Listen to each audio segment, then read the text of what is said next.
নমস্কার। আজকে যে তথ্যটা নিয়ে এসেছি সেটা হচ্ছে ফ্যাটি লিভার। আমরা জানি আমাদের শরীরে একটা বড় অর্গান হচ্ছে লিভার, ঠিক আছে, যকৃৎ। তো এই লিভারটাকে সুস্থ রাখা দরকার, কেন লিভারের পুরো শরীরের সিস্টেমটাকে ভালো রাখার কাজটা হচ্ছে লিভারের।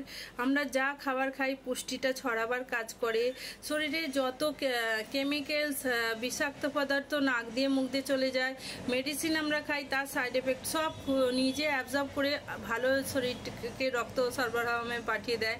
তো আমাদের লিভারকে ভালো মতো সুস্থ রাখা দরকার। কিন্তু যখন জানা অজানাতে আমাদের শরীরে ফ্যাটি লিভার হয়ে যায় তখন আমরা কি করি, ডক্টরের কাছে যাই, ডক্টর গাদা গাদা ওষুধ দেয়, কিছুদিন ভালো থাকে, আবার প্রবলেম আসে। আর যখন ফ্যাটি লিভার হয়ে যায় তারপরে এই ফ্যাটি লিভারের জন্য আমাদের নানা রকম রোগ আসতে চালু হয়ে যায়, diabetes, high pressure, low pressure, এসব প্রবলেম হতে থাকে। তো চুলকানি, নানা রকম প্রবলেম সামনে হতে হয়।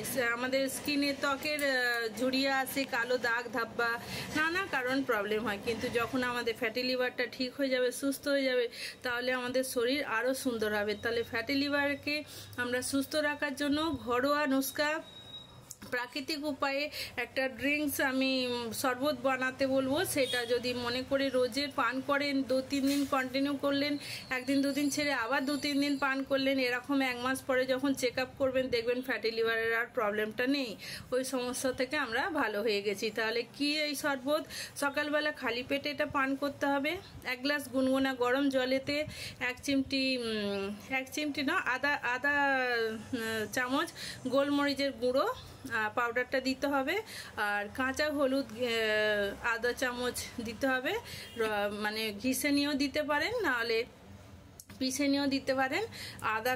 আদা টুকরা একটুখানি আদার টুকরো দিতে হবে ওতে। তারপরে মধু মিশিয়ে আমরা এটাকে সেবন করব। তাহলে আপনি খেয়ে দেখুন, টেস্ট খুব সুন্দর। আর এই শরবতটা পান করার জন্য, সেবন করার জন্য আমাদের ফ্যাটি লিভার থেকে ডিটক্স হয় আর ফ্যাটি লিভারটা সুস্থ হয়ে যায়। এত ভালো রেজাল্ট আছে। যার ফ্যাটি লিভারের সমস্যায় ভুগছেন তারা এই সেবন করুন এই শরবতটা, আর দেখুন কিছুদিনের মধ্যে আপনি শরীরটাকে সুস্থ রাখছেন। যখন ফ্যাটি লিভার ঠিক হয়ে যাবে, সুস্থ হয়ে যাবে, লিভার সুস্থ হয়ে যাবে, তখন আপনি আরও শরীরে ধ্যান রাখবেন যাতে এই প্রবলেমে না আসেন। মাঝে মাঝে খেতে থাকবেন এই শরবতটা, তাহলে কিন্তু আর প্রবলেমটা আসবে না। আর একটা এর সঙ্গে আমি যুক্ত করছি, যদি নিয়মিত রূপে শরীরকে সুস্থ রাখার জন্য আমরা খালি পেটে সকালবেলা প্রাণায়াম করতে পারি, নিজের জন্য যদি 15 মিনিটও বার করতে পারি, 5 মিনিট ভস্ত্রিকা প্রাণায়াম, 5 মিনিট কপালভাতি প্রাণায়াম, 5 মিনিট অনুলোম বিলোম, 3টে প্রাণায়াম যদি আমরা ডেলি রুটিনে, মানে আমাদের দিনের রুটিনে যদি আমরা সামিল করতে পারি, তাহলে ভারী বিমারি থেকে আমরা দূর থাকবো, নর্মালি সুস্থ জীবনযাপন করব, শরীরকে নিরোগ বানাবো। এটাই ছিল আমার জানকারি। প্রাকৃতিক চিকিৎসাতে ঘরের মধ্যেই আমাদের সব কিছু ওষুধ আছে, যেটা আমাদের কিচেনে থাকে না, যে নানা রকম যে মশলা, এটাই আমাদের ওষুধই।